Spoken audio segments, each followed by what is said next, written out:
Bonjour les amis, bonjour les amis des animaux. Alors aujourd'hui, moi ce que je vous propose, c'est de voir quelle est la deuxième chose que vous devez faire si vous voulez communiquer avec les animaux, avec votre animal de compagnie ou avec un autre animal. Nous avons vu que la première chose à faire, c'est descendre en alpha. Alors on m'a demandé, on m'a posé la question suivante, est-ce qu'il faut s'installer en méditation pour communiquer avec les animaux?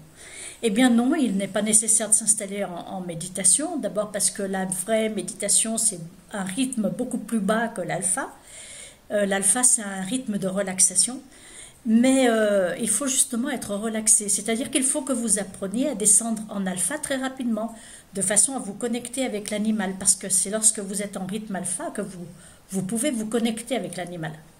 Alors la deuxième chose à faire, une fois que la connexion est établie, c'est de lui envoyer le message avec les moyens, les outils que l'animal utilise. Or, l'animal n'utilise jamais les mots pour nous parler. C'est nous, quand un animal nous envoie un message, c'est nous qui le décodons, c'est notre cerveau qui décode le message. L'animal nous envoie un message toujours sous forme d'image, de ressenti physique, d'émotion, de son. Il va utiliser les sens, nos sens, le goût, le toucher, l'odorat, l'ouïe, pour nous envoyer les messages. Et la vue aussi, la vue je l'ai peut-être dit déjà. Donc ce sont essentiellement ces moyens-là qu'il utilise pour nous parler, pour communiquer avec nous. Et nous faisons le décodage. Alors c'est vrai que nous parlons essentiellement avec des mots, mais il se passe quelque chose dans notre cerveau lorsque nous sommes en rythme alpha, c'est que les mots que nous disons à l'animal, il va y avoir une sorte de transformation qui va s'opérer et l'animal va recevoir l'image correspondante. Alors, ce qu'il faut faire évidemment, c'est améliorer votre façon de visualiser, votre visualisation, parce que lorsque vous voudrez communiquer très rapidement avec un animal, ce qu'il faut, c'est volontairement lui envoyer les images de ce que vous voulez lui dire. Donc pour cela, il faut que vous appreniez à visualiser. Je sais qu'il y a des gens qui ont énormément de difficultés à visualiser les choses lorsqu'ils ont les yeux fermés. Et il faut commencer à vous entraîner avec des choses très simples comme les couleurs par exemple. Commencez à voir les couleurs.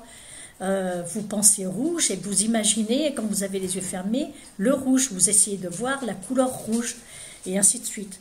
Et après, vous essayez d'avoir des images de plus en plus complexes comme celle de chez vous, de votre salon ou quoi. Parce que si vous n'arrivez pas à visualiser convenablement, vous aurez beaucoup de difficultés à recevoir une image venant d'un animal et à ce que votre cerveau le décode. Donc, il faut essentiellement développer ce sens qu'est la visualisation. Pour cela, il y a des techniques très simples et je vous conseille de les pratiquer le plus possible. Voilà, et puis après nous parlerons des autres moyens que sont le ressenti physique, le ressenti émotionnel. Bien souvent, une image ne vient pas toute seule, elle est accompagnée par une émotion.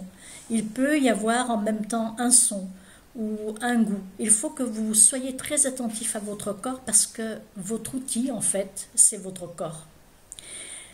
Donc il faut quand même que vous soyez très attentif finalement à ce que vous recevez de la part d'un animal. Et si vous voulez volontairement envoyer un message, il va falloir que vous développiez la façon de lui envoyer le message, c'est-à-dire lui envoyer l'image essentiellement. Il sera beaucoup plus facile pour vous de lui envoyer l'image qu'un ressenti physique. Vous pourrez aussi lui envoyer une émotion, mais il faut que vous puissiez entrer dans l'émotion. Si vous voulez envoyer une émotion à votre animal pour lui expliquer que vous êtes triste, par exemple, si vous ne la ressentez pas, la tristesse, il ne pourra pas comprendre. C'est pourquoi il est beaucoup plus facile avec des images, parce que si vous lui montrez une image de tristesse, lui va comprendre. Lorsque vous êtes dans l'émotion, par exemple, si vous êtes en colère parce qu'il a fait une bêtise, qu'il a dévoré vos chaussons préférés, là, vous êtes dans l'émotion automatiquement, donc là, il le ressent tout de suite. Mais créer volontairement chez vous une émotion pour la transmettre à l'animal, c'est beaucoup plus difficile que de créer une image.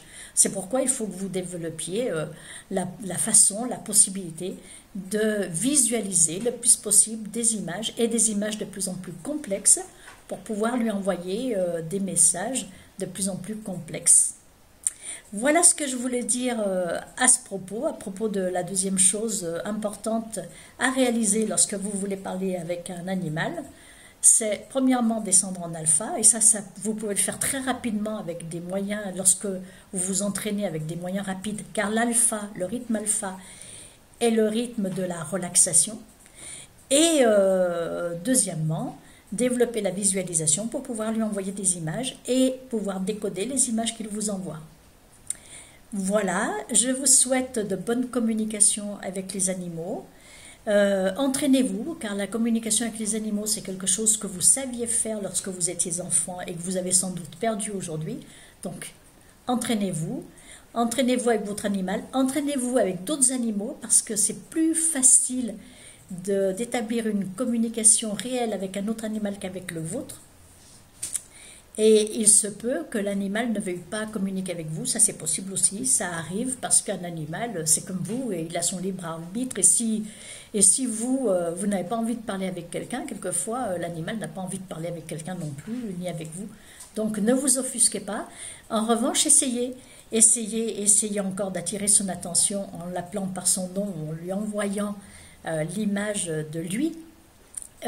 Parce que c'est à force de l'appeler que vous allez réussir à l'interpeller et que vous allez attirer son attention et qu'il va se dire tiens, cet humain insiste pour me parler, peut-être a-t-il quelque chose à me dire. Voilà, je vous souhaite une excellente journée, vivez des moments d'amour merveilleux avec votre animal et je vous dis à très vite pour une autre vidéo avec d'autres petites clés pour communiquer avec les animaux.